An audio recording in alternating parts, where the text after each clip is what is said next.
ভাগে কোরবানি দেওয়ার ক্ষেত্রে দুইটা ভুল আমাদের হয়, আমরা সকলে চেষ্টা করব যে ভুলটা আমাদের কারো না হয়। রাজি আছেন তো ইনশাআল্লাহ?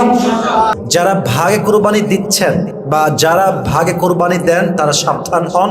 কিছু মিস্টেকের জন্য ভাগে কোরবানি দেওয়ার পরেও কোরবানিটা আল্লাহর কাছে কবুল হয় না। সেই মিস্টেকগুলো কি কি আমরা বোঝার ট্রাই করব, জাস্টিফাই করার ট্রাই করবো। রাজি আছেন তো ইনশাআল্লাহ? কোরবানির সময় আসে দেখবেন যে আমরা ভাগে কোরবানি দিই, এরকম হয় না মাঝে মাঝে? আমাদের কোরবানিও অনেক সময় ভাগে হয়, আমরা ভাগে দেই, 7 জন মিলে আমরা অনেক সময় ভাগে কোরবানি দিই আর কি। দেখেন, ভাগে কোরবানি দেওয়া জায়েজ নাকি না জায়েজ এগুলো নিয়ে অনেক কথা আছে, এগুলো নিয়ে বেশি কথা আজকে বলতে চাচ্ছি না, ইন ডিটেইলস আমি যাব না। আমি জাস্ট যে টপিক কথা বলছি সেটা হচ্ছে যারা ভাগে কোরবানি দিচ্ছেন বা যারা ভাগে কোরবানি দেন তারা সাবধান হন।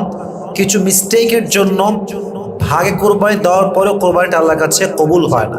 সেই মিস্টেকগুলো কি কি আমরা বোঝার ট্রাই করব, জাস্টিফাই করার ট্রাই করবো। রাজি আছেন তো ইনশাআল্লাহ? মনে করেন যে আপনারা 7 জন ভাগে কোরবানি দিচ্ছেন, বিশাল বড় গরু নিয়ে এসে, মাশাআল্লাহ, ওকে ভাই, বাট আপনাদের 7 জনের মাঝে একজনের নিয়তে ভেজাল আছে। তার নিয়ত হচ্ছে লৌকিকতা, শো অফ, তার নিয়তটা ইখলাসের সাথে নয়, তাহলে কিন্তু আপনার কোরবানিটা বাতিল হয়ে যাবে, কোরবানিটার সওয়াব থাকবে না। যুবক ভাইরা, যখন ভাগে দিচ্ছেন 7 জনকে নিয়ে বসেন যে প্রিয় ভাইরা আমার, আমরা যারা কোরবানি দিচ্ছি আমাদের উদ্দেশ্য শো অফ নয়, লোক দেখানো নয়, আমরা কোরবানি দিচ্ছি এক সত্তার জন্য। আওয়াজ দিয়ে বলেন তো তিনি কে? আমাদের উদ্দেশ্য একমাত্র আল্লাহ তাআলার সন্তুষ্টি অর্জন করা।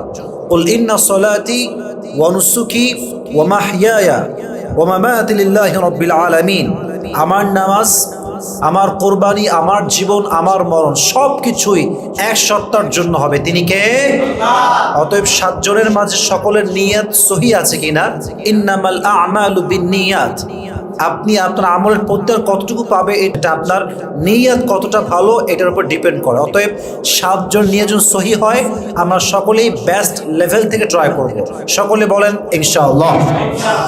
2 নাম্বার, যে মিস্টেকের জন্য ভাগে কোরবানি নষ্ট হয়ে যায়, সওয়াব বাতিল হয়ে যায়, তার সবচেয়ে বড় কারণ হচ্ছে আপনি 7 জন মিলে কোরবানি দিচ্ছেন, একজন ভাগীদারের টাকা হচ্ছে সুদের টাকা বা ঘুষের টাকা বা হারাম কামাইয়ের টাকা, ডাকাতির টাকা, চুরির টাকা। একজনের হারাম টাকা ঢুকলেই সবার কোরবানি বাতিল হয়ে যাবে। নাউজুবিল্লাহ বলবেন না তো সবাই? অতএব দেখবেন যার সাথে আপনি ভাগে কোরবানি দিচ্ছেন সে কোন জব করে, তার ইনকামের মূল সোর্স কি, সে কি হারামে দিচ্ছে না হালালে দিচ্ছে। যদি দেখেন যে 7 জনের মাঝে 2 জন ইনকামই হারাম, ভাই আপনি একা একটা ছাগল দেন, এই বাড়তি অংশে গিয়ে নিজের কোরবানিটাকে বাতিল করবেন না। আর আমাদের সবাইকে শরীক যখন আমরা কোরবানি দিব, ভাগে যখন দিব, আমাদের সবাইকে হালালভাবে দেওয়ার তৌফিক দান করুক। সকলেই আমরা মন খুলে পড়ছি আমিন। তাহলে ভাগে কোরবানি দেওয়ার ক্ষেত্রে দুইটা ভুল আমাদের হয়, আমরা সকলে চেষ্টা করব যে ভুলটা আমাদের কারো না হয়। রাজি আছেন তো ইনশাআল্লাহ? আল্লাহ আমাদের সবাইকে সেই তৌফিক দান করুন। সকলেই আমরা মন খুলে পড়ছি আমিন।